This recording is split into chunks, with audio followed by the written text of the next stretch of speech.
સરદાર વલ્લભભાઈ પટેલે આખા દેશને આઝાદ કર્યો અને સ્વતંત્રતાના સંગ્રામની અંદર પોતાનું જીવન સમર્પિત કર્યું, તો એ જ સરદાર વલ્લભભાઈ પટેલનું ગામ આજે હિન્દુસ્તાનના નકશામાંથી નેસ્તો નાબૂદ થઈ ગયું છે, જેને અમો આજે વિરોધ કરીએ છીએ.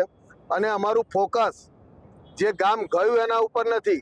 સરકારને અમે જણાવવા માગીએ છીએ કે હવે અમારું ફોકસ આ કરમસદની સ્વતંત્રતા માટે રહેશે.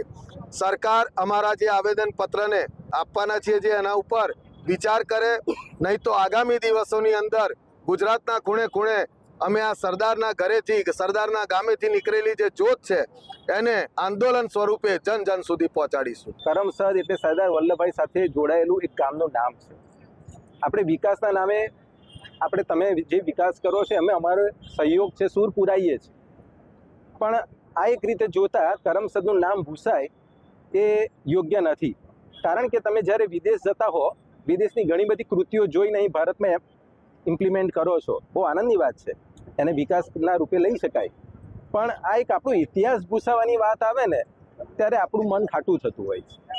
એટલે હંમેશા કરમસદનું નામ રાખી એનો જુદો એક દરજ્જો આપી એનો એક સુંદર વિકાસ થાય તો સરદાર સાહેબનું પણ નામ અમર રહે.